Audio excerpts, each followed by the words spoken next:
यह दृश्य देखकर फर्स्ट डेमन जनरल तुरंत पागलों की तरह हंसने लगा। उसकी आवाज पागलपन से भरी थी। छोटे जानवर, क्या अब भी तुम घमंड करने की हिम्मत रखते हो?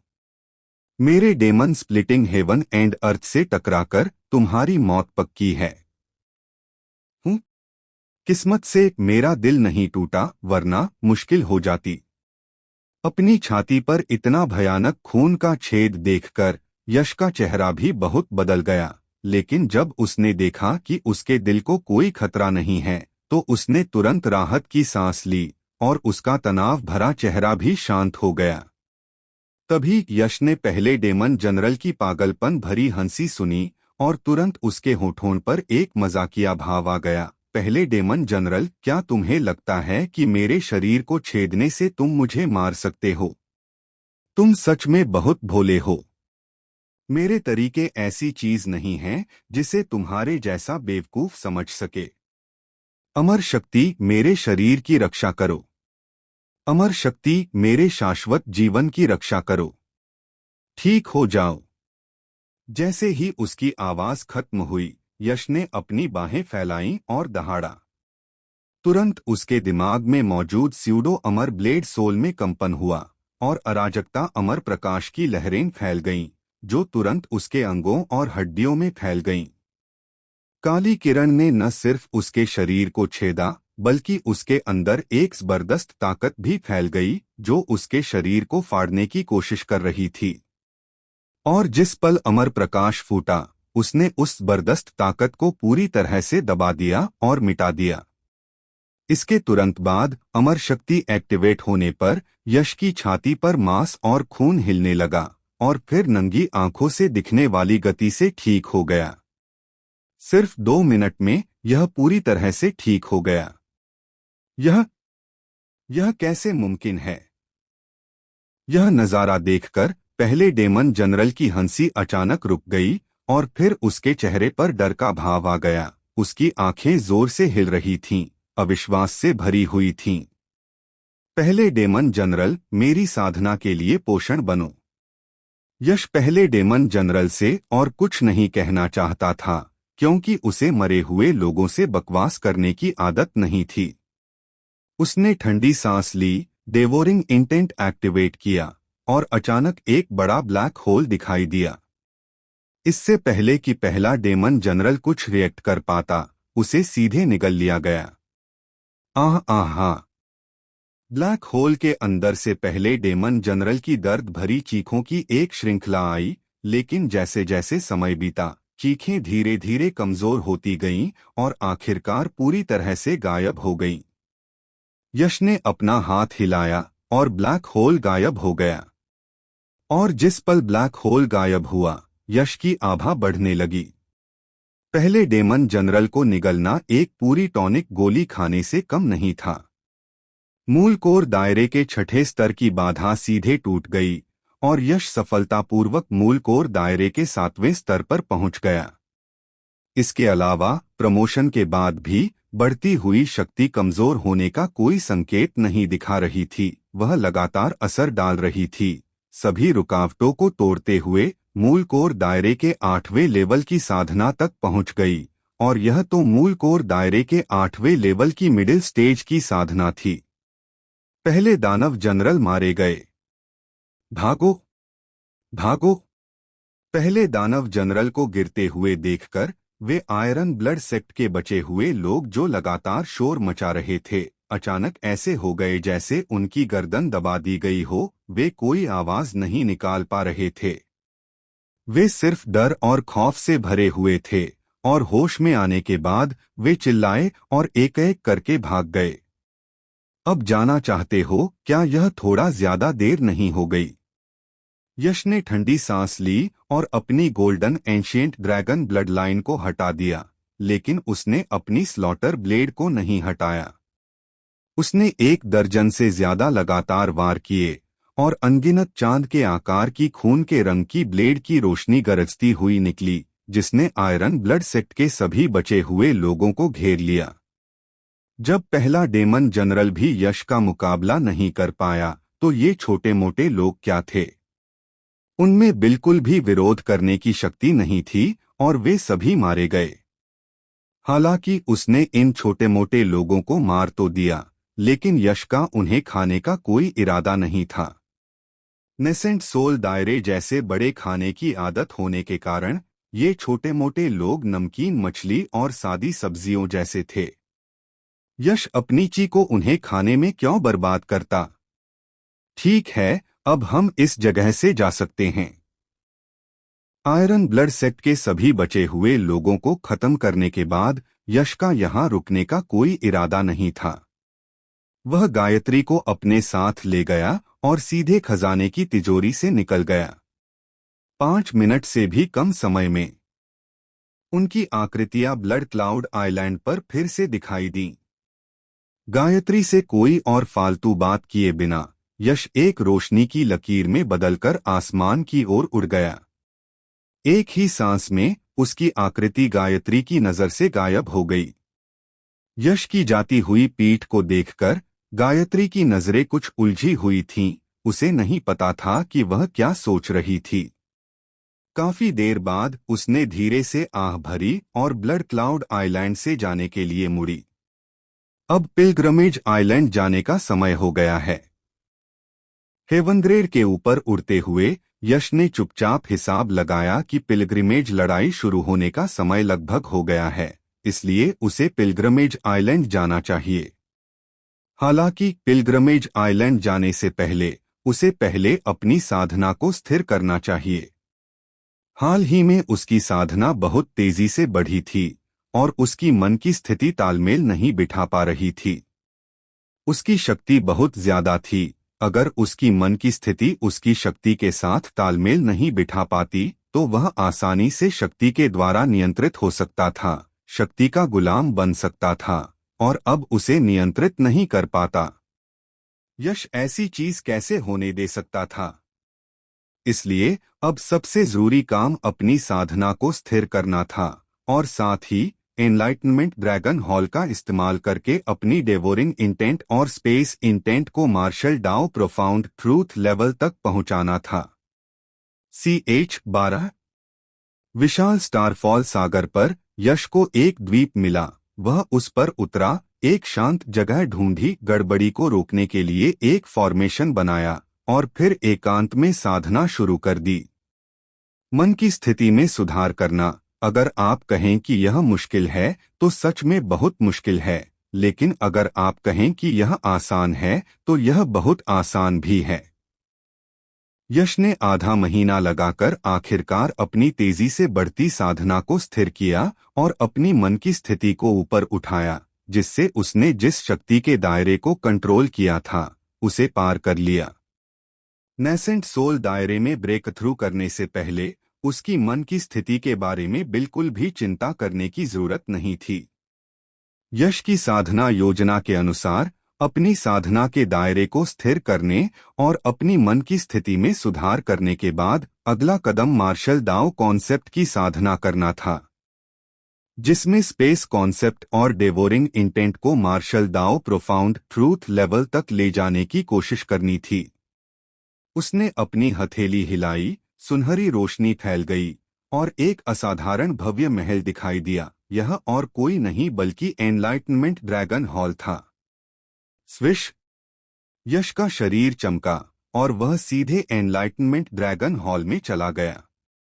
स्टारफॉल सागर की यह यात्रा यश के लिए काफी फलदायक रही। एनलाइटनमेंट ड्रैगन हॉल ऊर्जा से भरा हुआ था, जो उसके लिए स्पेस कॉन्सेप्ट और डेवोरिंग इंटेंट दोनों को मार्शल दाओ प्रोफाउंड ट्रूथ लेवल तक ले जाने के लिए बिल्कुल काफी था।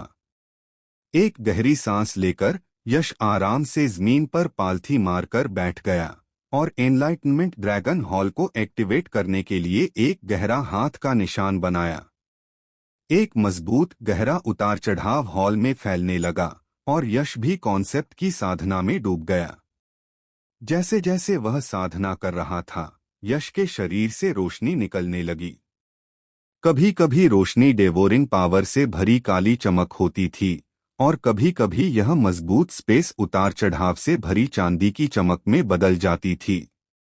दोनों रंग बारी बारी से आते थे और जबरदस्त गहरे उतार चढ़ाव उठते थे, जिससे यश की आकृति पवित्र और दबंग दोनों तरह की दिखती थी, जो सच में एक अद्भुत नजारा था। यश ने पहले ही स्पेस कॉन्सेप्ट और डेवोरिंग इंटेंट दोनों को 90% महारत हासिल कर ली थी। प्रोफाउंड ट्रूथ में आगे बढ़ने और बदलने से बस एक कदम दूर, बस एक आखिरी धक्का। हालांकि यह दिखने में छोटी दूरी असल में एक खाई की तरह थी, जिसे कोई भी आसानी से पार नहीं कर सकता था। कुछ मार्शल आर्टिस्ट अपनी पूरी जिंदगी उस आखिरी कदम पर अटके रहते थे, कभी भी अपने कॉन्सेप्ट को गहरे सच में नहीं बदल पाते थे, जिससे यह आखिरी कदम बहुत मुश्किल हो जाता था। इसके अलावा यश जिस मार्शल डाओ गहरे सच को बढ़ा रहा था, वह कोई आम गहरा सच नहीं था, बल्कि निगलने वाला गहरा अर्थ और अंतरिक्ष रहस्य थे, जो आम कॉन्सेप्ट को गहरे सच में बदलने से अनगिनत गुना ज्यादा मुश्किल थे, कम से कम 10 या 100 गुना ज्यादा मुश्किल मूल मुश्किल के मुकाबले। हालांकि यह साफ था कि दूसरों मार्शल आर्टिस्ट के लिए आगे बढ़ना बहुत मुश्किल था, लेकिन यश के लिए यह कोई बड़ी बात नहीं थी। पूरे आधे महीने बाद यश, जो एनलाइटनमेंट ड्रैगन हॉल के अंदर एक मूर्ति की तरह चुपचाप बैठा था, अचानक उसके शरीर से एक बहुत ही जबरदस्त आभा निकली, जो एक तूफान की तरह पूरे एनलाइटनमेंट ड्रैगन हॉल में फैल गई। बस बस बस उस जबरदस्त आभा के असर से एनलाइटनमेंट ड्रैगन हॉल, जो शून्य लोक में लटका हुआ था, अस्थिर होने लगा और जोर से हिलने लगा। एनलाइटनमेंट ड्रैगन हॉल के हिलने के साथ उसके चारों ओर का शून्य लोक भी कांपने लगा और दिखाई देने वाली लहरें एनलाइटनमेंट ड्रैगन हॉल के चारों ओर सभी दिशाओं में फैल गईं। वूश! और जैसे ही यश ने एनलाइटनमेंट ड्रैगन हॉल के अंदर अपनी जबरदस्त आभा छोड़ी, उसके शरीर से 2 चमकदार रोशनी भी जोर से निकली। रोशनी ने पूरे एनलाइटनमेंट ड्रैगन हॉल को घेर लिया, जैसे यश के शरीर के अंदर 2 जलते हुए सूरज उग आए हों। 2 चमकदार रोशनी, एक चांदी जैसी और दूसरी स्याही जैसी काली रंग में अलग होने के बावजूद उनमें एक समानता थी। दोनों से एक लगातार गहरी आभा निकल रही थी, जैसे कोई बहती हुई नदी हो। लेकिन जब दोनों चमकदार रोशनी अपनी अधिकतम चमक पर पहुंची, तो ऐसा लगा जैसे शून्य लोक में 2 अदृश्य बड़े हाथ दिखाई दिए, जिन्होंने अचानक दोनों चमकदार रोशनी को पकड़ लिया और उन्हें जोर से दबाया, पूरे एनलाइटनमेंट ड्रैगन हॉल को घेरने से लेकर यश के माथे पर इकट्ठा होने तक। आखिरकार वे 2 अजीब प्रतीकों में बदल गए। चांदी की रोशनी से बना प्रतीक अभी भी शुद्ध चांदी जैसा था, जिसका रूप कुछ अजीब था, जैसे अंतरिक्ष की लहरें हों। उससे अनंत अंतरिक्ष उतार चढ़ाव निकल रहे थे, और उन उतार चढ़ाव की चादर के नीचे यश एक अंतरिक्ष देवता में बदल गया लग रहा था। वह जहां भी था, अंतरिक्ष उसके नियंत्रण में था। और काली रोशनी एक काली रेखा जैसे प्रतीक में बदल गई। हालांकि उसका रूप एक काली लाइन जैसा था, लेकिन जो भी उसे देखता, वह उसे सिर्फ एक काली लाइन नहीं समझता, बल्कि एक अथाह खाई समझता। काली लाइन से एक हल्की, डरावनी हलचल निकल रही थी, जैसे कि सिर्फ एक नजर डालने से ही कोई उस अथाह खाई में समा जाएगा और कभी दोबारा जन्म नहीं लेगा। सच में बहुत डरावना। जाहिर है, सिल्वर रून स्पेस मिस्ट्रीज रून था और काला रून डेवोरिंग प्रोफाउंड मीनिंग रून था। आधे महीने की कड़ी साधना और समझ के बाद यश ने आखिरकार अपने स्पेस कॉन्सेप्ट और डेवोरिंग इंटेंट दोनों के साथ martial Dao profound truth level में ब्रेक थ्रू कर लिया। ये दोनों महान कॉन्सेप्ट बहुत ऊंचे लेवल के कॉन्सेप्ट हैं। मार्शल डाओ प्रोफाउंड ट्रूथ में ब्रेक थ्रू करने के बाद वे और भी ज्यादा शक्ति दिखा सकते हैं।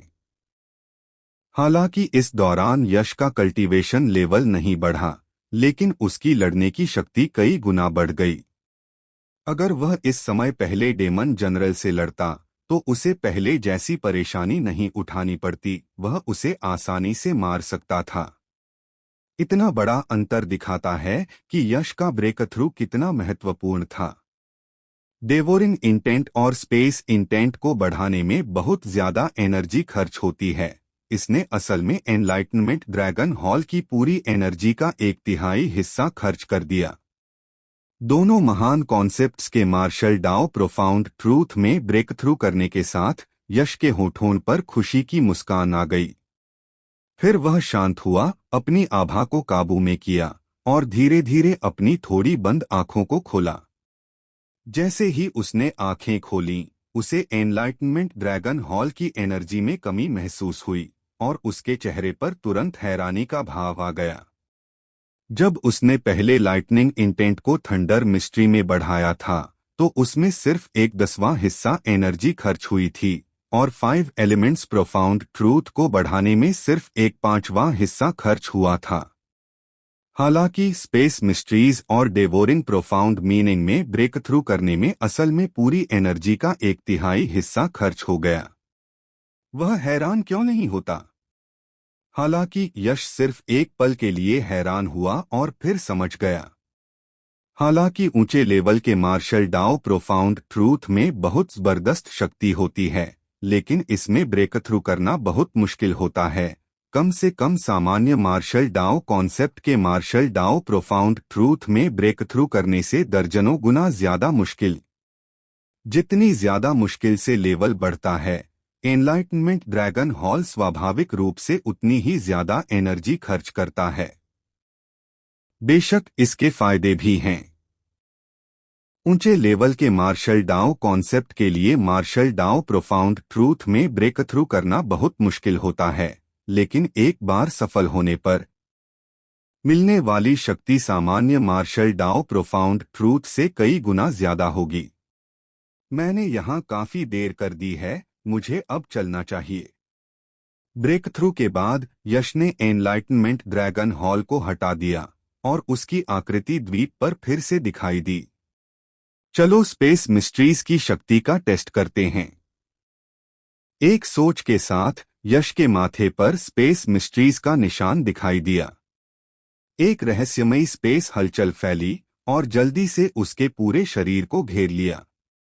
फिर एक चांदी की रोशनी चमकी और उसकी आकृति तुरंत गायब हो गई। यह सच में गायब होना था, पहले की तरह नकली गायब होना नहीं, जहां उसकी आकृति बहुत ज्यादा स्पीड के कारण नंगी आंखों से नहीं देखी जा सकती थी। स्विश!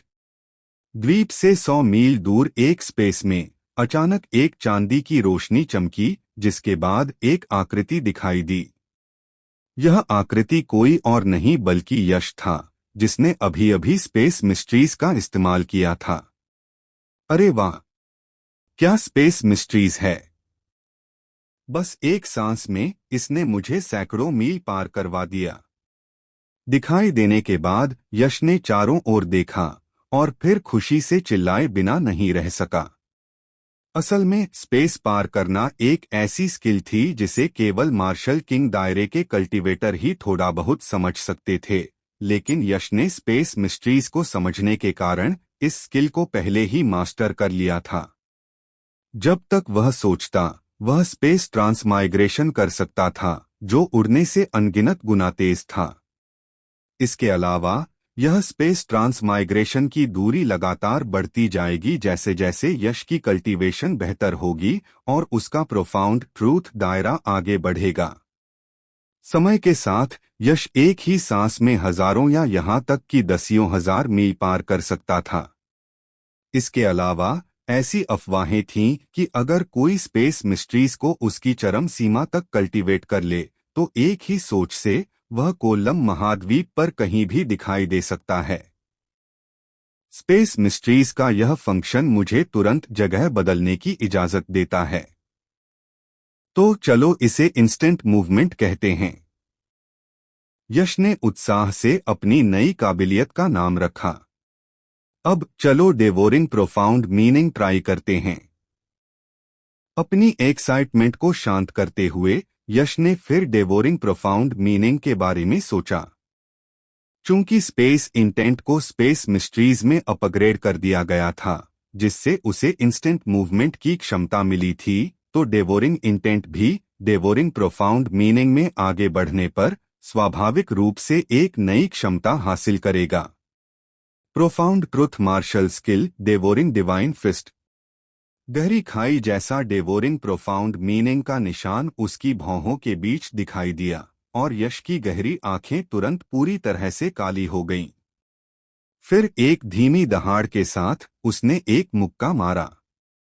एलिमेंटल क्यूई, जो तीव्र डेवोरिंग प्रोफाउंड मीनिंग से भरी हुई थी, उसकी मुट्ठी पर जमा हुई और फिर फट गई। यह प्रोफाउंड ट्रुथ मार्शल स्किल ऐसी नहीं थी जिसे यश ने डेवोरिंग इंटेंट को डेवोरिंग प्रोफाउंड मीनिंग में अपग्रेड करने के बाद समझा था। इसके बजाय यह एक प्रोफाउंड ट्रुथ मार्शल स्किल थी जो उसे सीज हेवन क्रिएशन स्क्रिप्चर के सीज हेवन चैप्टर से डेवोरिंग प्रोफाउंड मीनिंग में आगे बढ़ने के बाद मिली थी, जिसमें two revolving profound truth martial skill की शक्ति थी। हालांकि भले ही इसमें टू रिवॉल्विंग प्रोफाउंड ट्रूथ की शक्ति होने की बात कही गई थी, डेवोरिंग प्रोफाउंड मीनिंग एक बहुत शक्तिशाली high level martial Dao profound truth है। इस मार्शल डाओ प्रोफाउंड ट्रूथ के साथ इस्तेमाल की गई प्रोफाउंड ट्रुथ मार्शल स्किल उसी लेवल की प्रोफाउंड ट्रुथ मार्शल स्किल से अनगिनत गुना ज्यादा शक्तिशाली होगी। यह थोड़ी बहुत three revolving profound truth martial skill का मुकाबला कर सकती है। बूम! जैसे ही यश ने यह मुक्का मारा, उसकी मुट्ठी से अचानक एक विशाल काली रोशनी पहाड़ के गिरने और समुद्र की लहरों की तरह निकली और फिर उसके सामने वॉइड दायरे में अजीब पैटर्न वाले एक काले रोशनी के गोले में बदल गई। एक ही सोच से काली रोशनी का गोला हवा में तेजी से गया और पलक झपकते ही दूर एक बिना आबादी वाले द्वीप से टकरा गया। तुरंत एक भयानक दृश्य सामने आया। हवा की सरसराहट, अजीब पैटर्न से ढका काला गोला हैरान करने वाली तेजी से वॉइड दायरे में से गुजरा, अपने पीछे एक मोटी काली लकीर छोड़ गया जो एक खूंखार और डरावने काले ड्रैगन जैसी लग रही थी, जिससे लोग कांपने लगे। धमाका! यश की ठंडी नजरों के सामने काला गोला बिना आबादी वाले द्वीप के बीच में गिरा। तुरंत ही काला गोला एक ब्लैक होल में बदल गया, जिससे एक अविश्वसनीय रूप से डरावनी निगलने वाली शक्ति निकली। वह बिना आबादी वाला द्वीप उस डरावनी निगलने वाली शक्ति से घिरकर तुरंत ढहने लगा। पूरा द्वीप अनगिनत टुकड़ों में बंट गया, जिन्हें फिर काले गोले ने निगल लिया और वे बिना किसी निशान के गायब हो गए। इतना ही नहीं, सिर्फ द्वीप ही गायब नहीं हुआ, आसपास के समुद्र का एक बड़ा हिस्सा भी काले गोले ने निगल लिया, जिससे समुद्र का स्तर कम से कम दसियों मीटर नीचे चला गया। उस समुद्री इलाके में एक अजीब समुद्री बेसिन बन गया। डरावनी निगलने वाली शक्ति से भरा काला गोला उस समुद्र में 7-8 मिनट तक कहर बरपाता रहा, फिर धीरे धीरे खत्म हो गया। क्या निगलने वाली दिव्य मुट्ठी है! इसकी शक्ति सच में बेजोड़ है। अपने किए गए विनाश को देखकर यश खुद हैरान रह गया और उसके चेहरे के हावभाव कांपने लगे। फिर वह होश में आया, उसके चेहरे पर उत्साह का भाव था। इस मुक्के की शक्ति बहुत ज्यादा थी। यह नासेंट सोल दायरे के दूसरे स्तर के एक मजबूत मार्शल आर्टिस्ट को भी तुरंत मार सकता था। हालांकि दोनों निगलने वाली शक्ति थीं, लेकिन निगलने वाली दिव्य मुट्ठी में मौजूद निगलने वाली शक्ति यश द्वारा आमतौर पर इस्तेमाल की जाने वाली निगलने वाली शक्ति से कहीं ज्यादा मजबूत थी। यह बादलों और कीचड़ के बीच के अंतर जैसा था। ऐसा इसलिए था क्योंकि निगलने वाली दिव्य मुट्ठी एक गहरी सच्चाई वाली मार्शल स्किल थी, जिसे खास तौर पर निगलने वाली शक्ति का इस्तेमाल करने के लिए डिजाइन किया गया था। यह निगलने वाली शक्ति के अंदर मौजूद सारी शक्ति को पूरी तरह से बाहर निकाल सकती थी, यहाँ तक कि उसकी विस्फोटक शक्ति को भी कई गुना बढ़ा सकती थी। इसके विपरीत यश का निगलने वाली शक्ति का सामान्य इस्तेमाल ज्यादा से ज्यादा उसकी पूरी शक्ति का 60 से 70% ही बाहर निकाल पाता था। इस्तेमाल की दक्षता में इस तरह के अंतर से स्वाभाविक रूप से शक्ति में बहुत बड़ा अंतर आया। ठीक है, मैं और समय बर्बाद नहीं कर सकता, मुझे जल्दी निकलना होगा। यह सोचते ही यश के माथे पर निगलने वाले रहस्यों का पैटर्न गायब हो गया और फिर अंतरिक्ष रहस्यों का पैटर्न उभरा। एक मोटा स्थानिक उतार चढ़ाव उसके शरीर को घेर लिया और चांदी की रोशनी की एक चमक के साथ वह गायब हो गया। पिलग्रमेज आइलैंड, जहां तीर्थयात्रा लड़ाई होती है, स्टारफॉल सागर से काफी दूर है। यश ने शुरू में अंदाजा लगाया था कि उसे पिलग्रमेज आइलैंड पहुंचने में कम से कम 1 हफ्ता लगेगा, लेकिन टेलीपोर्टेशन में महारत हासिल करने के बाद वह सिर्फ 2 दिनों में पिलग्रमेज आइलैंड पहुंच गया। पिलग्रमेज आइलैंड एंडलेस सागर पर स्थित है, जो कोल्लम महाद्वीप को पूरब, दक्षिण, पश्चिम और उत्तर के 4 महान मार्शल डोमेन और सेंट्रल प्लेन्स में बांटता है। बेशक यह एंडलेस सागर की गहराइयों में नहीं है, बल्कि सिर्फ इसके बाहरी किनारों पर है। सिर्फ पीक मार्शल किंग दायरे के मजबूत मार्शल आर्टिस्ट या मार्शल सम्राट दायरे के मजबूत मार्शल आर्टिस्ट ही एंडलेस सागर की गहराइयों तक पहुंचने के काबिल हैं। अगर पिलग्रमेज आइलैंड एंडलेस सागर की गहराइयों में होता तो शायद युवा पीढ़ी का कोई भी वहां नहीं पहुंच पाता। जबकि एंडलेस सागर के बाहरी किनारे भी खतरनाक हैं, वे गहराइयों की तुलना में कहीं ज्यादा सुरक्षित हैं। कम से कम मूलकोर दायरे की खेती वाले मार्शल आर्टिस्ट भी इस जगह तक पहुंच सकते हैं। आगे एक विशाल और अथाह सागर था, जो स्टारफॉल सागर से कहीं ज्यादा बड़ा था। स्टारफॉल सागर इस जगह की तुलना में एक छोटे तालाब जैसा था, यह असली महासागर था। एंडलेस सागर नाम यहाँ सच में सही था। और उस विशाल सागर के बाहरी किनारों पर अनगिनत द्वीप थे, बड़े और छोटे, जैसे एंडलेस सागर की सतह पर तैरते अनगिनत तारे। उनमें से एक द्वीप सबसे बड़ा था, जिसके चारों ओर दूसरे द्वीप चांद के चारों ओर घूमने वाले तारों की तरह थे, जैसे कि वह विशाल द्वीप यहाँ के द्वीपों का राजा हो। वह विशाल द्वीप कोई और नहीं बल्कि पिलग्रमेज आइलैंड था। यश ने अपनी स्पेस मिस्ट्रीज को हटा दिया और हवा में उड़ने लगा। लगभग 5 मिनट बाद वह आखिरकार पिलग्रमेज आइलैंड पहुंच गया, जैसा कि पिलग्रमेज आइलैंड से उम्मीद थी। यहां इतने सारे मजबूत मार्शल आर्टिस्ट इकट्ठा हुए हैं। पिलग्रमेज आइलैंड पर उतरने के बाद यश की शक्तिशाली आत्मा शक्ति ने तुरंत द्वीप पर छिपी हुई कई शक्तिशाली आभाओं को महसूस किया। उनमें से कुछ खास तौर पर मजबूत आभाओं ने यश को एक डरावना, दिल दहला देने वाला एहसास कराया। यश के मौजूदा दायरे के साथ यहाँ तक कि नासेंट सोल दायरे के शिखर पर एक मजबूत मार्शल आर्टिस्ट भी उसे ऐसा महसूस नहीं करा पाएगा, जब तक कि वह मार्शल एंसेस्टर दायरे का मजबूत मार्शल आर्टिस्ट न हो, जो नासेंट सोल दायरे से परे का दायरा है। नेसेंट सोल से ऊपर और मार्शल किंग से नीचे मार्शल एंसेस्टर दायरे हैं। इस दायरे तक पहुंचने का मतलब है कि कोई मार्शल दाओ ग्रैंडमास्टर बन गया है, इसलिए इसका नाम मार्शल ग्रैंडमास्टर है। उन शक्तिशाली ऑरा को महसूस करके यश खुद को रोक नहीं पाया और बोला, यह सिर्फ एक तीर्थयात्रा द्वीप है और फिर भी यहाँ इतने सारे मजबूत मार्शल आर्टिस्ट मौजूद हैं। ऐसा लगता है कि तीर्थयात्रा युद्ध में जो मजबूत मार्शल आर्टिस्ट आएंगे वे मेरी कल्पना से भी ज्यादा होंगे। तीर्थयात्रा द्वीप ही एकमात्र जगह नहीं है जहां कोई तीर्थयात्रा युद्ध में हिस्सा ले सकता है, और भी कई जगहें हैं। हालांकि सिर्फ एक तीर्थयात्रा द्वीप पर इतने सारे मजबूत मार्शल आर्टिस्ट मौजूद हैं, तो दूसरी जगहों पर शायद और भी ज्यादा मजबूत मार्शल आर्टिस्ट होंगे। अरे देखो, नानवू क्षेत्र का एक और मार्शल आर्टिस्ट यहाँ है। कचरे का ढेर। मुझे नहीं पता कि उनमें तीर्थयात्रा युद्ध में हिस्सा लेने की हिम्मत कैसे हुई। उनकी चमड़ी सच में बहुत मोटी है। मुझे सच में समझ नहीं आता कि 4 महान पवित्र भूमि नानवू क्षेत्र के उन कचरे को तीर्थयात्रा युद्ध में हिस्सा लेने की इजाजत क्यों देती हैं। ऐसे कचरे के ढेर के साथ मुकाबला करना हमारे लिए सिर्फ एक अपमान है। जैसे ही यश तीर्थयात्रा द्वीप पर पहुंचा, उसके नानवू क्षेत्र के मार्शल आर्टिस्ट के अनोखे पहनावे ने तुरंत कई अजीब नजरों को आकर्षित किया। कई मार्शल आर्टिस्ट यश की पीठ की ओर इशारा कर रहे थे और इशारे कर रहे थे, उनके चेहरे तिरस्कार से भरे हुए थे।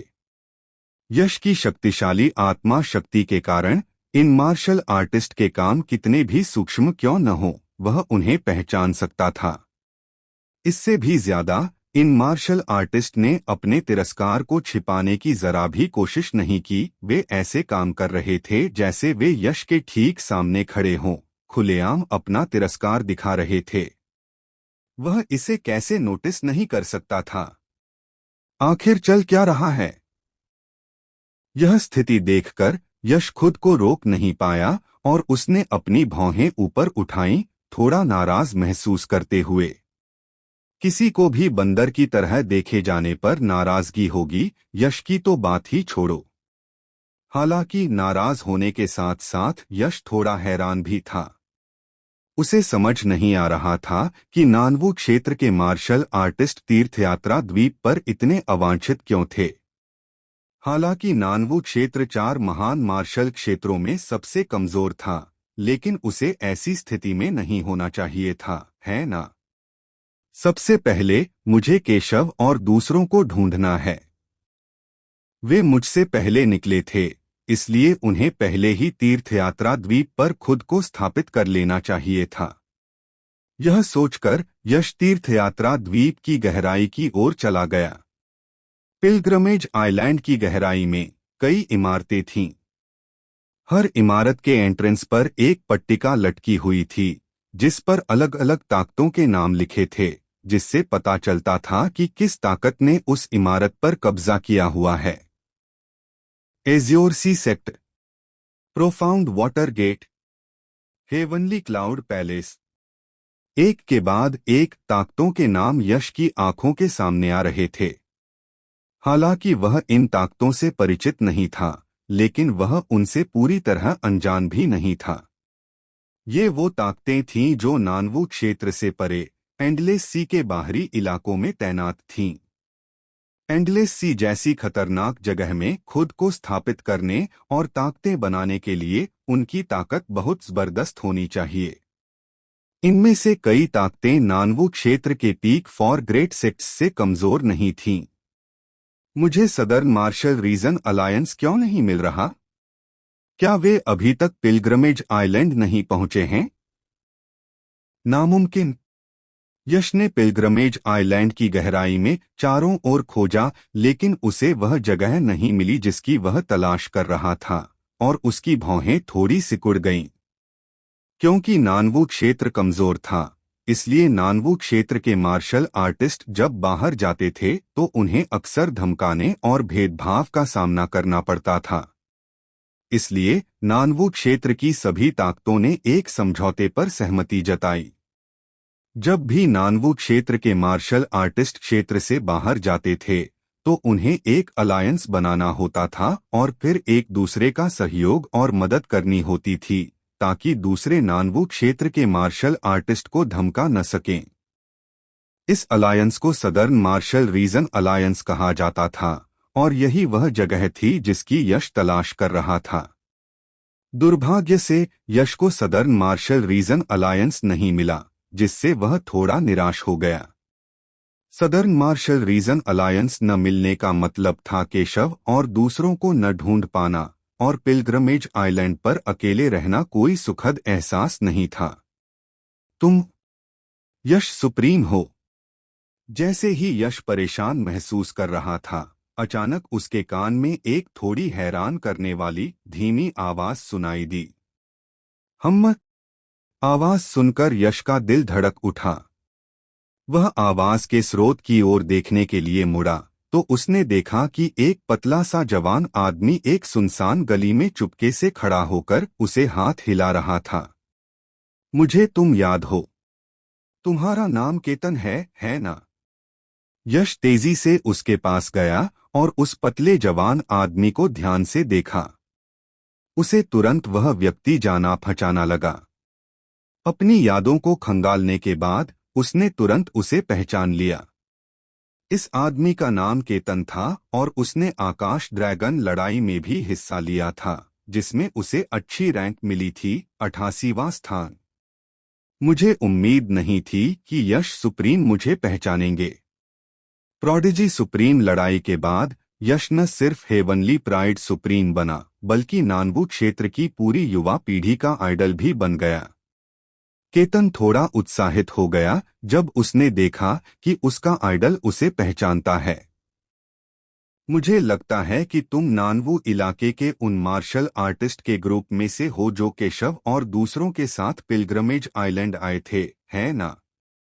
तुम्हें पता होना चाहिए कि केशव और वे लोग अभी कहाँ हैं। सही। यश ने केतन के कंधे पर हाथ रखा, उसे शांत होने में मदद की और फिर पूछा, हाँ मुझे पता है, मुझे पता है। केतन ने चोंच मारते हुए चूजे की तरह सिर हिलाया, फिर कहा, यश सुप्रीम मेरे पीछे आओ। ठीक है। यश ने सिर हिलाया और केतन के पीछे पीछे गली में चला गया। फिर वे बाएं और दाएं मुड़ते हुए और अंदर जाते गए। जैसे जैसे वे अंदर गए, गली और अंधेरी, टूटी फूटी और गंदी होती गई और हवा में एक बुरी गंध भर गई थी। यश सुप्रीम हम पहुंच गए हैं। यश हेवनली प्राइड और बाकी सब वहीं हैं। लगभग कुछ मिनटों के बाद केतन आखिरकार रुका और सामने एक बिल्डिंग की ओर इशारा करते हुए कहा, केशव और उनके स्टेटस को देखते हुए, वे यहां क्यों रह रहे होंगे? बिल्डिंग को देखकर यश की भौहें तुरंत सिकुड़ गईं।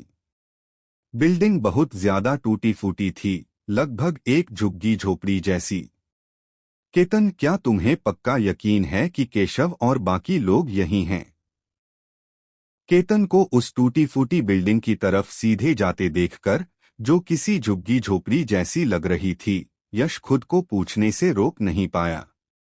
हाँ यश सुप्रीम, केशव प्रोडिजी और उदय प्रोडिजी सब यहीं रहते हैं। केतन रुका और सिर हिलाया।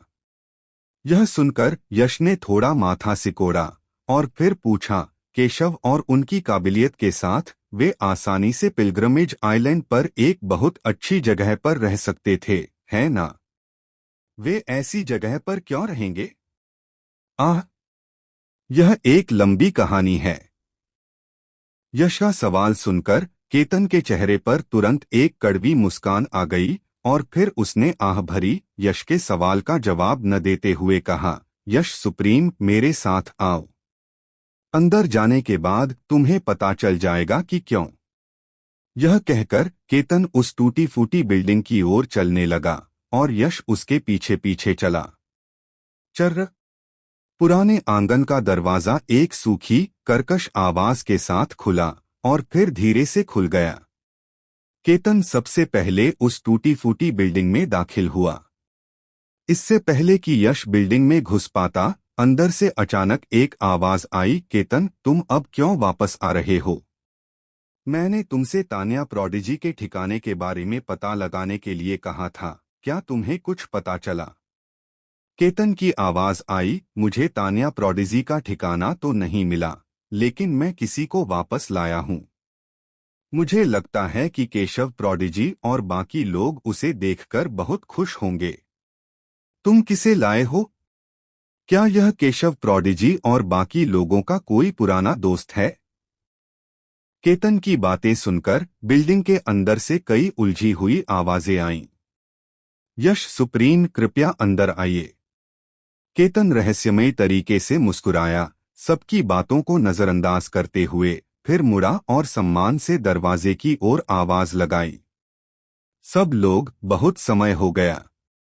यश आंगन में कदम रखा और तुरंत कई जाने पहचाने चेहरे देखे। सभी नानवू क्षेत्र के मार्शल आर्टिस्ट थे और वे नानवू क्षेत्र के युवा जीनियस भी थे जिन्होंने उसके साथ आकाश ड्रैगन लड़ाई में हिस्सा लिया था और टॉप 100 में रैंक हासिल की थी।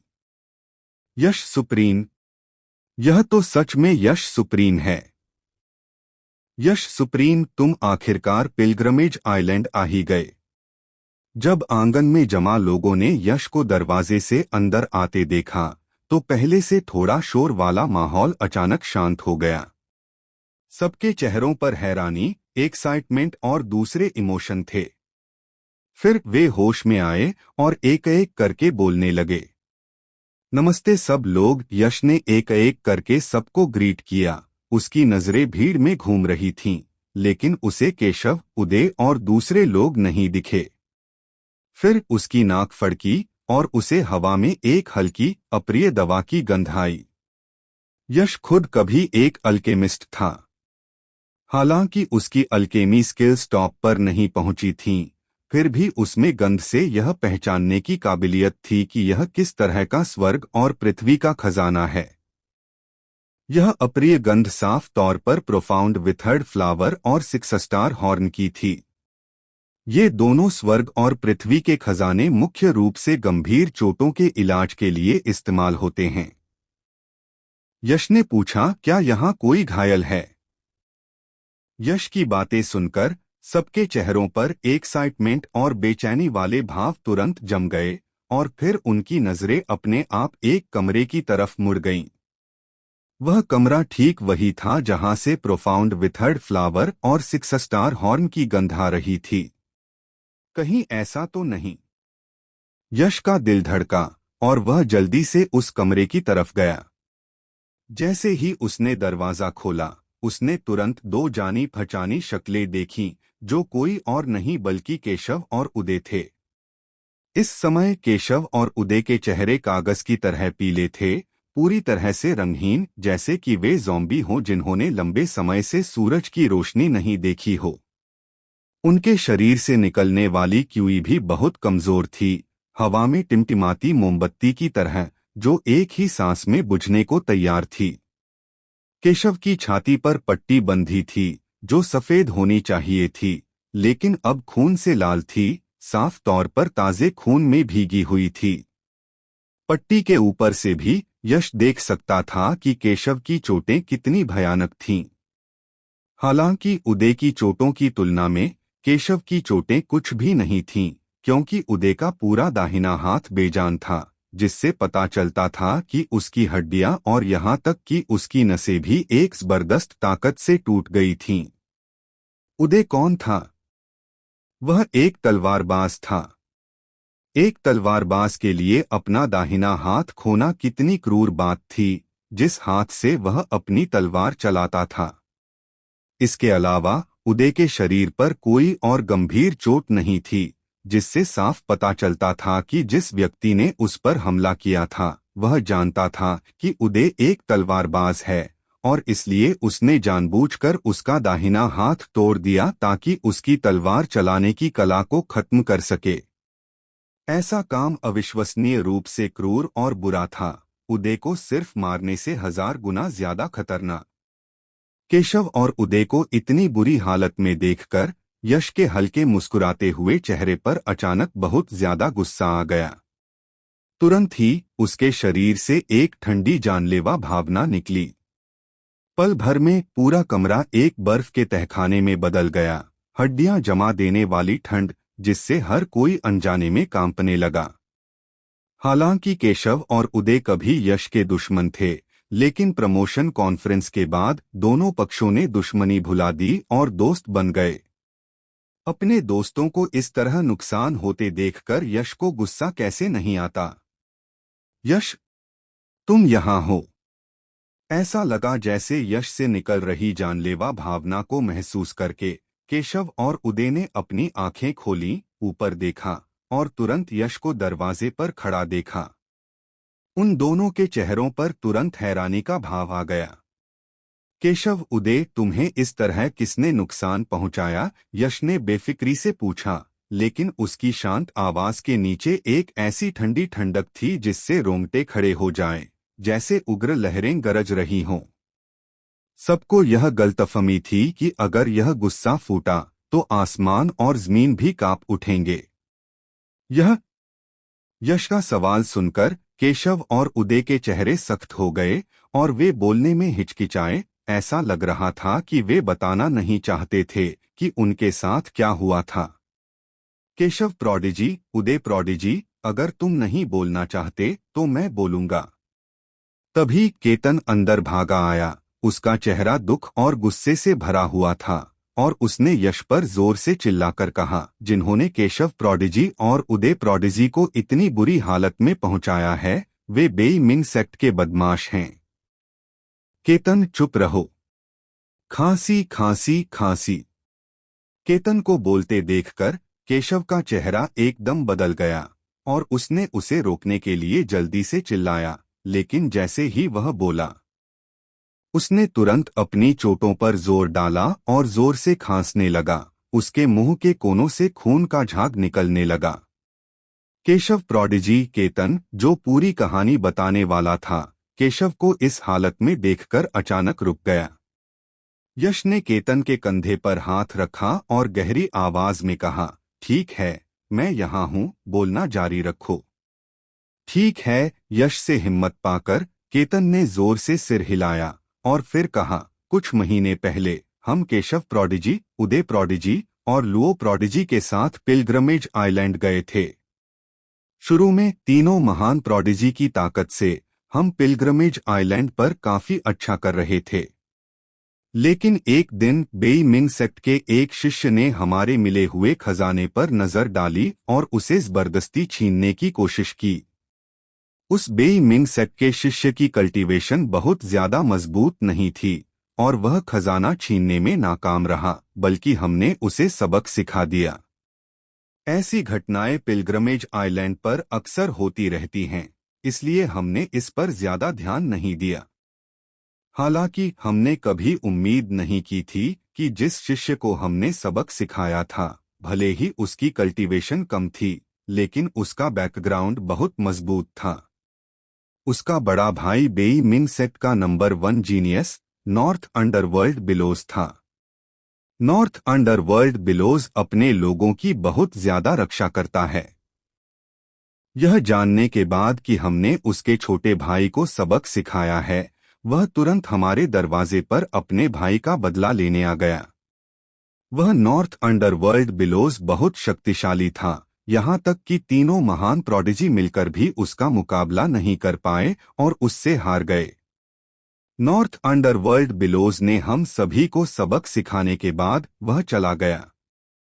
हालांकि उसने फिर एक बात कही कि नानवो रीजन के मार्शल आर्टिस्टों को 3 दिन के अंदर बेई मिंग सेक्ट के स्टेशन निवास बेस पर जाकर माफी मांगनी होगी और अपने पापों का प्रायश्चित करना होगा, नहीं तो वह हमारे नानवो रीजन के मार्शल आर्टिस्टों के ग्रुप को खत्म कर देगा।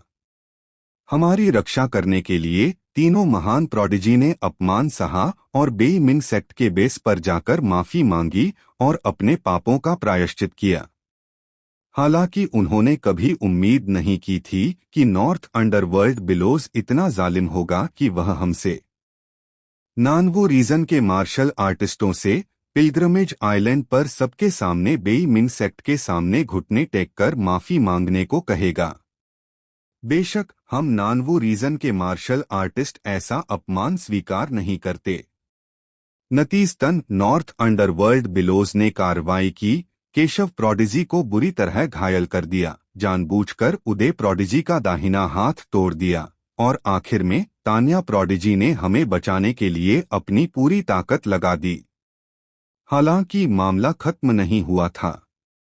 उस नॉर्थ अंडरवर्ल्ड बिलोज ने हम नानवो रीजन के मार्शल आर्टिस्ट्स को नहीं छोड़ा और कहा कि जब तक हम नानवो रीजन के मार्शल आर्टिस्ट्स द्वीप पर सभी मार्शल आर्टिस्ट्स के सामने बेई मिंग सेक्ट के सामने झुककर माफी नहीं मांगते, तब तक हम इस सबसे गंदी और सबसे अराजक जगह पर ही दुबके रहेंगे और हमें एक कदम भी बाहर निकलने की इजाजत नहीं होगी। जो भी बाहर निकलने की हिम्मत करेगा, उसे वह खत्म कर देगा। केतन की बातें सुनकर वहां मौजूद सभी लोगों को अपने मन में वह असहनीय अपमानजनक दृश्य याद आ गया। सभी के चेहरों पर गुस्से का भाव आ गया और वे सब अपने दांत पीस रहे थे। काश वे उन घमंडी बेई मिंग सेक्ट के शिष्यों को 1000 टुकड़ों में फाड़कर जिंदा खा जाते। लेकिन उनके गुस्से के बावजूद नॉर्थ अंडरवर्ल्ड बिलोज की ताकत बहुत ज्यादा थी। नानवो रीजन के मार्शल आर्टिस्ट्स में से कोई भी उसका मुकाबला नहीं कर सकता था और वे पूरी तरह से उसका विरोध करने में असमर्थ थे। क्या बेई मिंग सेक्ट है? क्या नॉर्थ अंडरवर्ल्ड बिलोज है? उनकी हिम्मत कैसे हुई हमें नानवू रीजन के मार्शल आर्टिस्ट्स को इस तरह अपमानित करने की? क्या उन्हें सच में लगता है कि हमारे नानवू रीजन में कोई नहीं है? केतन की बातें सुनने के बाद यश की आंखों में अचानक एक ठंडी चमक कौंधी। उसकी मुट्ठियां, जो उसकी आस्तीनों के अंदर बंधी हुई थीं, उनसे चटकने की आवाजें आईं। फिर उसने अपनी भौहें उठाईं, अपने बगल में केतन को देखा और पूछा, नॉर्थ अंडरवर्ल्ड बिलोज का लेवल क्या है? North Underworld Billows nascent soul level के तीसरे स्तर पर है। केतन नहीं बोला, केशव बोला। उसने कहा, यश, मुझे पता है कि तुम हमारा बदला लेना चाहते हो, लेकिन बेई मिंग सेक्ट और नॉर्थ अंडरवर्ल्ड बिलोज की ताकत बहुत जबरदस्त है। अगर सभी नानवू रीजन के मार्शल आर्टिस्ट्स एक साथ भी हो जाएं, तो भी हम मुश्किल से उनका मुकाबला कर पाएंगे। चलो इस मामले को यहीं खत्म करते हैं। हे, पहले तुम्हारे और उदय के जख्मों का इलाज करते हैं। जब तुम दोनों ठीक हो जाओगे, तब हम बेई मिंग सेक्ट से निपटने के बारे में बात करेंगे। यश मुस्कुराया, केशव की बात को नजरअंदाज करते हुए, और बाद वाले और उदय की तरफ चला गया। अमर शक्ति।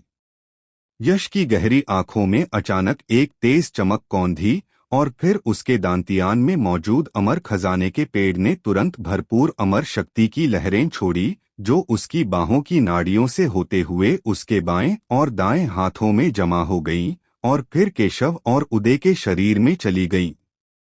अमर शक्ति अविश्वसनीय रूप से शक्तिशाली थी। भले ही केशव और उदय की चोटें बहुत गंभीर थीं, लेकिन अमर शक्ति के सामने वे कुछ भी नहीं थीं। बस कुछ ही सांसों में केशव और उदय के पहले से बहुत कमजोर और पीले चेहरों पर एक स्वस्थ चमक आ गई, और उनकी ची धीरे धीरे मजबूत हो गई। अब वे पहले की तरह बीमार नहीं लग रहे थे। मेरी चोटें सच में ठीक हो गईं। हे भगवान! यह किस तरह की एनर्जी है? इसका इतना चमत्कारी असर कैसे हो सकता है? न सिर्फ मेरी चोटें ठीक हुईं, बल्कि मेरी बाह, जिसे नॉर्थ अंडरवर्ल्ड बिलोज ने बेकार कर दिया था, वह भी सच में ठीक हो गई। केशव और उदय ने अपने शरीर में हुए बदलावों को महसूस किया, और उनके चेहरों पर तुरंत गहरा झटका और हैरानी दिखी, खासकर उदय, जिसने अपनी ठीक हुई दाहिनी बाह को बेकाबू खुशी से देखा। एक तलवारबाज के लिए दाहिनी बाह शरीर का सबसे जरूरी हिस्सा होती है। दाहिनी बाह बेकार होने पर तलवार का रास्ता आधे से ज्यादा बेकार हो जाता है। उदय एक बार निराश हो गया था, यहाँ तक कि आत्महत्या के बारे में भी सोच रहा था, लेकिन उसने कभी उम्मीद नहीं की थी कि वह अब ठीक हो पाएगा।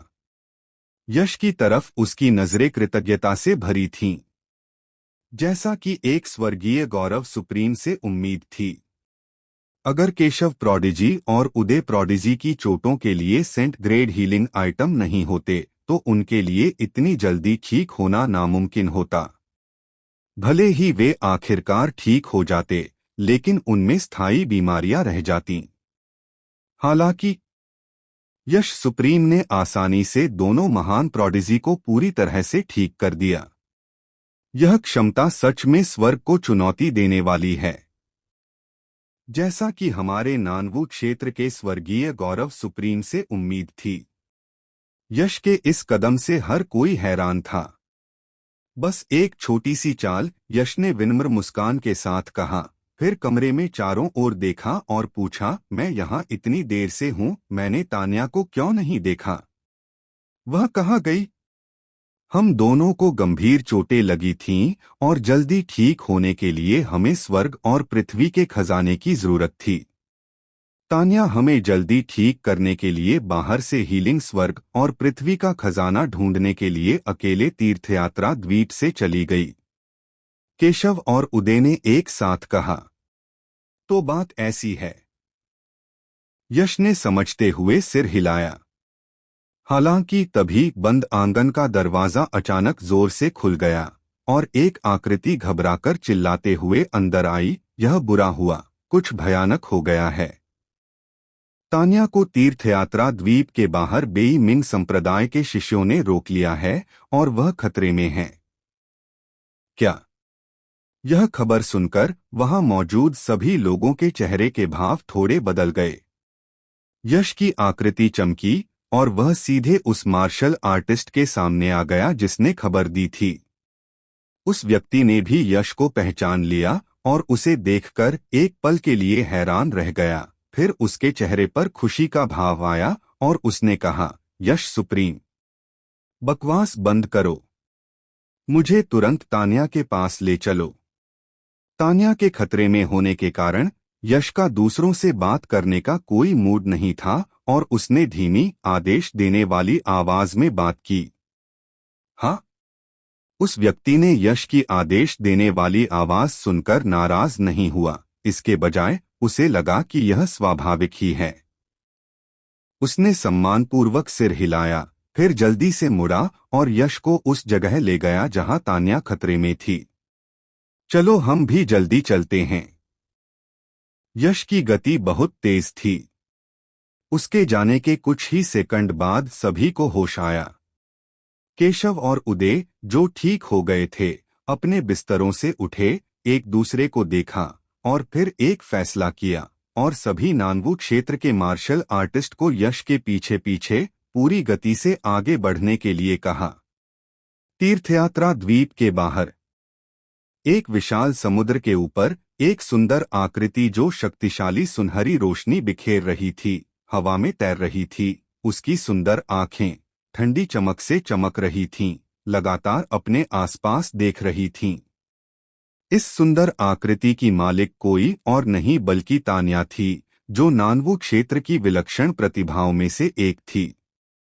इस समय तान्या के चारों ओर 7 या 8 काले कपड़े पहने युवा मार्शल आर्टिस्ट थे, भेड़ियों और बाघों की तरह तान्या को घेरे हुए थे। उनका रवैया घमंडी था, वे पूरी तरह से तान्या को नजरअंदाज कर रहे थे। उनकी नजरें बेशर्मी से तान्या के शानदार फिगर को घूर रही थीं। ये काले कपड़े पहने मार्शल आर्टिस्ट कोई और नहीं बल्कि बेई मिंग सेक्ट के चेले थे। तुम बेई मिंग सेक्ट वाले बहुत ज्यादा कर रहे हो। तान्या का चेहरा बहुत गंभीर था। जब उसने अपने चारों ओर घिरे बेई मिंग सेक्ट के चेलों को देखा तो उसके जेड जैसे हाथ आस्तीन के अंदर मुट्ठी में कसकर बंद थे और वह गुस्से से चिल्लाई, हे, हम बेई मिंग सेक्ट वाले बस बहुत ज्यादा कर रहे हैं। तुम इसके बारे में क्या कर सकती हो? तान्या की ठंडी आवाज सुनकर नारद ने तिरस्कार से ताना मारा। फिर नारद की वासना से भरी आंखें उसकी आकर्षक बॉडी को घूरने लगीं। वह अपनी जीभ से अपने होंठ चाटते हुए हंसा, नानवू इलाके के आदमी सब कचरा और निकम्मे हैं। तुम्हारे जैसी खूबसूरत लड़की का ऐसे निकम्मों के साथ होना तो स्वर्ग और धरती के खजाने की बर्बादी है। तुम मेरे साथ क्यों नहीं आती और हमारे बेई मिंग सेक्ट में शामिल क्यों नहीं हो जाती? मैं गारंटी देता हूं कि अब से पिलग्रमेज आइलैंड पर कोई भी तुम्हें परेशान करने की हिम्मत नहीं करेगा। कैसा रहेगा? हम तुम्हारे जैसा मामूली आदमी मिस पर बुरी नजर डालने की हिम्मत करता है। तुम सपने देख रहे हो। यह सुनकर तान्या ने तुरंत तिरस्कार भरी नजर दिखाई और गुस्से में नाक सिकोड़ी। ओ छोटी कमीनी, जब तुम अच्छाई की कदर नहीं करती तो मुझे बदतमीज कहने का दोष मत देना। भाइयों, इस छोटी कमीनी को मेरे लिए नीचे गिराओ। इसे नीचे गिराने के बाद हम भाई मिलकर इसका मजा लेंगे। मैं देखना चाहता हूं कि जब यह हमारे नीचे होगी तब भी यह पवित्र होने का नाटक कर पाती है या नहीं। एक आदमी होने के नाते एक औरत से तिरस्कार मिलने पर नारद का चेहरा तुरंत उदास हो गया। उसकी आंखों में एक शैतानी नजर आ गई। फिर उसने अपना बड़ा हाथ हिलाया और दहाड़ा, हमला करो। बूम! जैसे ही दहाड़ खत्म हुई, बेई मिंग सेक्ट के शिष्यों के शरीर से युवा पावर की एक शक्तिशाली लहर निकली। हिंसक युवा पावर की लहरें एक तूफान की तरह फैल गईं, जिससे आसपास के समुद्र के पानी में कई मीटर ऊंची लहरें उठ गईं। तुम्हें लगता है कि तुम मुझसे निपट सकते हो? खुद को ज्यादा समझ रहे हो? तान्या ने तिरस्कार से नाक सिकोड़ी। बेईमिंग सेक्ट वाकई जबरदस्त था, लेकिन उस जबरदस्त ताकत का 90% हिस्सा नॉर्थ अंडरवर्ल्ड बिलोज की वजह से था, जो नेसेंट सोल दायरे के तीसरे लेवल की कल्टीवेशन वाला एक शक्तिशाली एक्सपर्ट था। नॉर्थ अंडरवर्ल्ड बिलोज के बिना बेईमिंग सेक्ट शायद सदर्न मार्शल रीजन अलायंस से ज्यादा मजबूत नहीं होता। तान्या ने माना कि वह वाकई शक्तिशाली और डरावने नॉर्थ अंडरवर्ल्ड बिलोज का मुकाबला नहीं कर सकती थी, लेकिन वह आम बेईमिंग सेक्ट के शिष्यों के ग्रुप से नहीं डरेगी। सम्राट बतियान ब्लडलाइन। एक हल्की चीख के साथ डरावनी सुनहरी रोशनी निकली, जिससे तान्या के पीछे एक सम्राट का भूत जैसा रूप बन गया। उससे एक बेमिसाल शक्तिशाली आभा निकल रही थी, जिससे आसपास की जगह में साफ तौर पर लहरें दिखाई दे रही थीं। इस दौरान न सिर्फ यश ने तरक्की की थी, बल्कि बाकी सबने भी सुधार किया था। प्रमोशन टूर्नामेंट की तुलना में तान्या की ताकत अब और भी ज्यादा डरावनी थी, और सम्राट बाटियन ब्लडलाइन पर उसका कंट्रोल और भी ज्यादा कुशल था। उसकी ताकत शायद नेसेंट सोल दायरे के पहले लेवल के बराबर थी। तान्या से निकल रही आभा को महसूस करके नारद को बहुत ज्यादा दबाव महसूस हुआ, और उसका चेहरा थोड़ा बदल गया। फिर वह ठीक हुआ और उसके होठों के कोने पर एक मजाकिया मुस्कान आ गई, और उसने धमकी देते हुए कहा, तान्या, मैं मानता हूं कि तुम्हारी ताकत बहुत ज्यादा है। अगर हम सब मिलकर भी लड़े तो भी हम तुम्हारा मुकाबला नहीं कर सकते। लेकिन तो क्या तुम हमें नुकसान पहुंचाने की हिम्मत करोगी? मैं तुम्हें बता रहा हूं, अगर तुमने आज हमारे बेईमिंग सेक्ट के शिष्यों के एक बाल को भी नुकसान पहुंचाने की हिम्मत की, तो मैं गारंटी देता हूं कि कल हमारे सीनियर ब्रदर नॉर्थ अंडरवर्ल्ड बिलोस तुम्हारे दक्षिणी मार्शल क्षेत्र गठबंधन के सभी कचरे और निकम्मों को खत्म कर देंगे। बेशर्म। नारद को नानवू क्षेत्र के मार्शल आर्टिस्ट्स की धमकी देते सुनकर तान्या के बर्फीले चेहरे पर तुरंत गुस्से का भाव आ गया। लेकिन गुस्से के अलावा नारद ने सच में तान्या की कमजोर नस पकड़ ली थी, जिससे वह सावधान हो गई। ये बेईमिंग सेक्ट के मार्शल आर्टिस्ट सच में उसके मुकाबले के नहीं थे, लेकिन अगर उसने लापरवाही से काम किया तो उसे डर था कि इससे नानवू क्षेत्र के मार्शल आर्टिस्ट्स पर बहुत बड़ी मुसीबत आ जाएगी। भाइयों, हमला करो! तान्या का सावधान चेहरा देखकर नारद के होठों पर एक शैतानी मुस्कान आ गई। फिर उसने जोर से चिल्लाया और अपने बगल में मौजूद कई बेईमिंग सेक्ट के मार्शल आर्टिस्ट्स को आगे बढ़ाया, बिना दया के अपनी जबरदस्त ची को बाहर निकाला, उन्हें शक्तिशाली मार्शल स्किल्स में बदला और हमला कर दिया। बेईमिंग पाम, हेवनाइज fist, light of sky splitting. एक के बाद एक शक्तिशाली मार्शल स्किल्स आसमान में आतिशबाजी की तरह खिले, फिर गिरते तारों की तरह वे अनगिनत विशाल रोशनी की लकीरों के साथ खाली जगह में फैल गए और जोर से तान्या की ओर बढ़े। एज्योर किंग का प्रोटेक्शन। हालांकि इन मार्शल आर्टिस्ट्स की ताकत तान्या जितनी अच्छी नहीं थी, लेकिन तान्या ने लापरवाही से पलटवार करने की हिम्मत नहीं की और सिर्फ बचाव ही कर पाई। उसके खूबसूरत चेहरे पर एक गंभीर भाव आया, क्योंकि उसके जेड जैसे हाथों ने तेजी से एक मुहर बनाई और तुरंत एक राजा का प्रेत दिखाई दिया, जिसने उसके नाजुक शरीर को पूरी तरह से घेर लिया। बूम! आसमान मार्शल स्किल्स से भर गया। हालांकि राजा के प्रेत का बचाव कमाल का था, लेकिन वह इतने हमले को झेल नहीं पाया। राजा का प्रेत जोर से हिलने लगा, उसकी सतह पर अनगिनत दरारें आ गईं और फिर एक धमाके के साथ वह धूल में बिखर गया। फू! राजा का प्रेत तान्या के दिमाग से जुड़ा हुआ था। जिस पल उसे जबरदस्ती नष्ट किया गया, उसे भी काफी चोट लगी। उसके खूबसूरत चेहरे पर पीलापन आ गया और फिर उसके मुंह से खून निकल आया। हे तुम में कुछ तो हुनर है, लेकिन बदकिस्मती से तुम आज भी बच नहीं पाओगी। तान्या को घायल देखकर नारद के चेहरे पर शैतानी मुस्कान और गहरी हो गई। फिर उसने जोर से चिल्लाया, उसके लिए उसमें जरा भी दया नहीं थी। उसने एक बार फिर अपने बेई मिंग सेक्ट के शिष्यों को अपनी विशाल ची को बाहर निकालने के लिए प्रेरित किया, उसे मार्शल स्किल्स में बुना और एक और जबरदस्त हमला किया। लानत है! उसके दिल में खतरे का एक तेज एहसास हुआ। तान्या ने धीमी आवाज में गाली दी, फिर पूरी तरह से अपनी सम्राट बाटियन ब्लडलाइन को एक्टिवेट किया।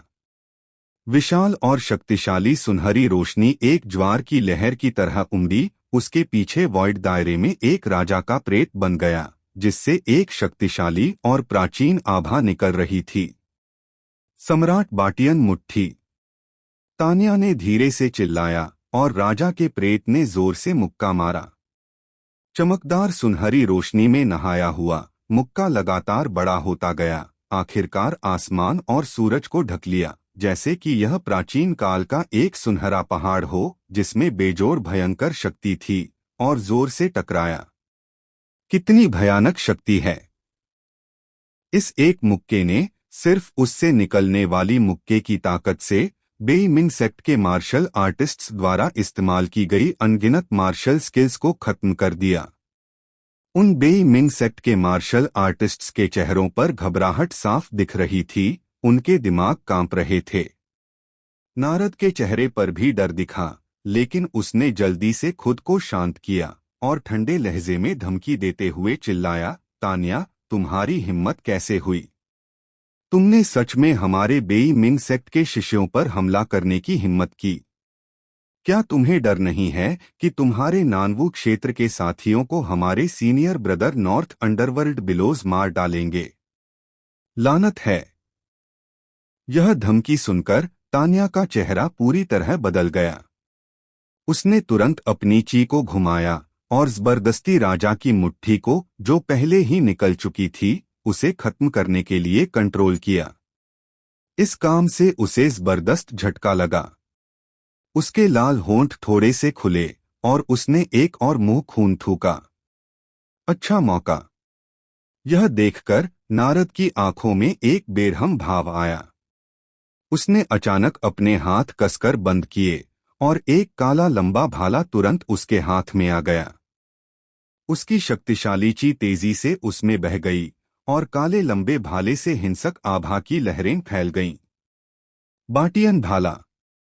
नारद जोर से चिल्लाया और उसके हाथ में काला लंबा भाला एक शैतान ड्रैगन की तरह निकला, जिसमें भयंकर शक्ति थी, वॉइड दायरे को एक सीधी रेखा में चीरता हुआ और बेजोड़ ताकत के साथ तान्या की ओर जोर से टकराया। अच्छा नहीं हुआ! यह देखकर तान्या का खूबसूरत चेहरा एकदम से बदल गया और थोड़ा पीला पड़ गया। अभी अभी अपना हमला जबरदस्ती रोकने की वजह से उसे बहुत जोर का झटका लगा था। इस समय उसकी ऊर्जा बहुत ज्यादा गड़बड़ थी और वह उसे इस्तेमाल नहीं कर पा रही थी। वह बस बेबस होकर देख रही थी कि शैतान ड्रैगन जैसा भाला उसकी तरफ आ रहा है और वह उसका विरोध करने में पूरी तरह लाचार थी। अगर मैं इस कमीने के हाथों में पड़ गई तो मैं जरूर चाहूंगी कि मैं मर जाऊं।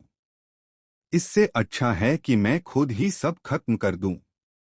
घबराहट में तान्या ने उस बुरी किस्मत के बारे में सोचा जो उसका इंतजार कर रही थी अगर वह नारद के हाथों में पड़ जाती। उसकी खूबसूरत आंखों में तुरंत एक पक्का इरादा दिखाई दिया और उसने अपनी जीभ अपने दांतों के बीच रखी, असल में अपनी जीभ काटकर आत्महत्या करने की तैयारी कर रही थी। दफा हो जाओ!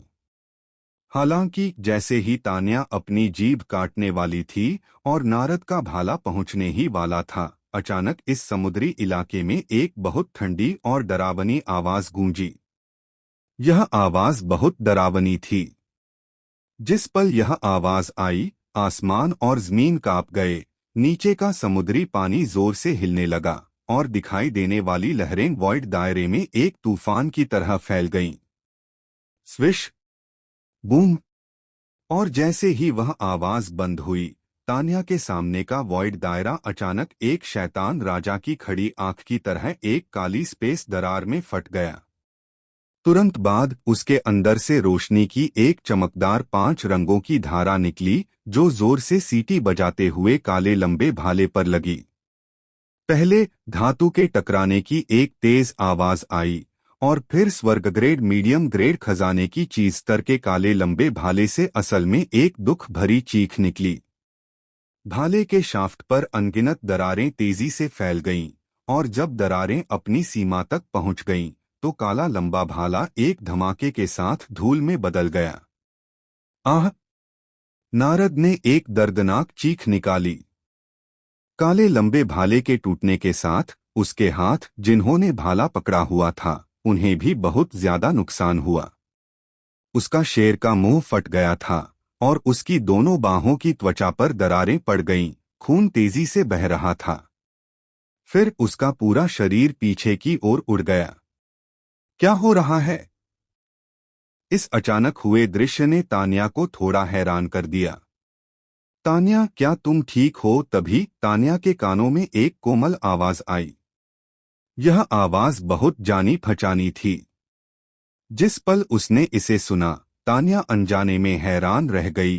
फिर वह होश में आई और जल्दी से मुड़कर देखा तो उसने एक हरे रंग की शर्ट पहने एक जवान आदमी को देखा, जो किसी अनजान समय पर उसके बगल में आ गया था।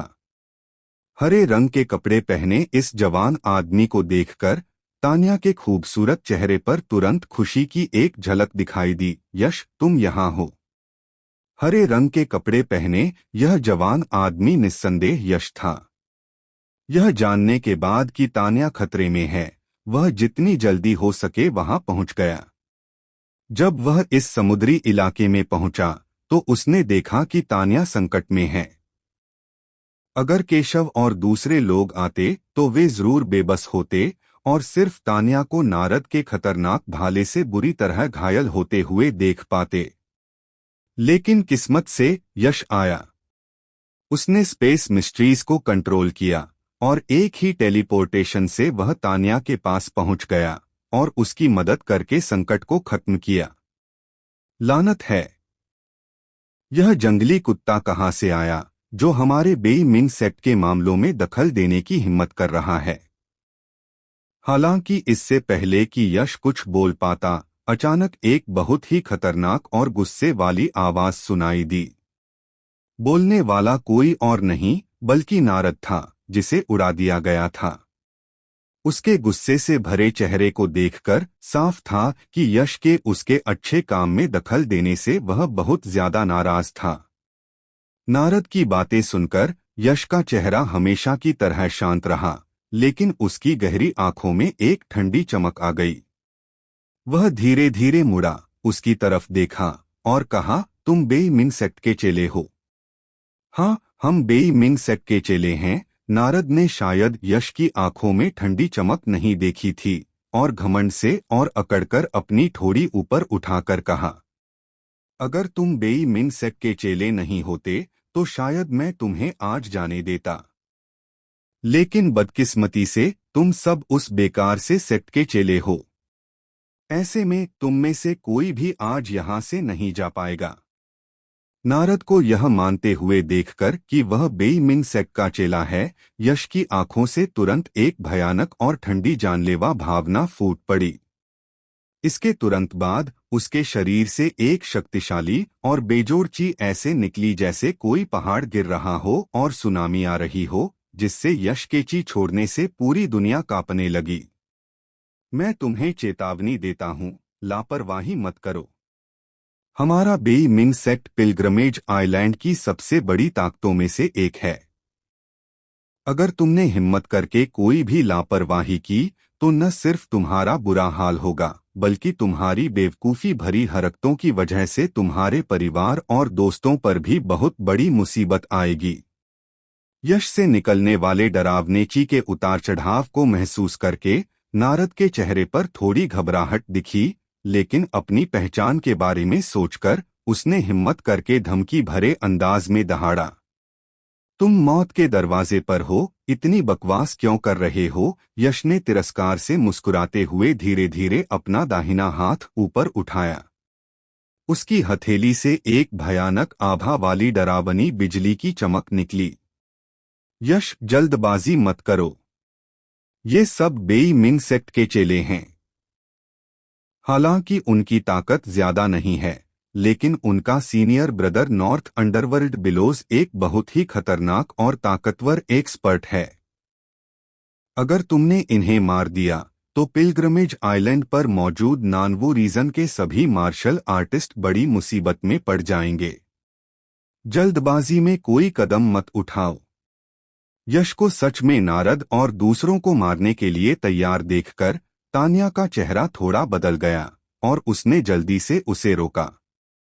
हालांकि वह भी सच में नारद, इस धोखेबाज और बेशर्म आदमी को मारना चाहती थी, लेकिन नॉर्थ अंडरवर्ल्ड बिलोज के खतरनाक स्वभाव को याद करके वह सिर्फ इस जल्दबाजी वाले विचार को दबा सकी।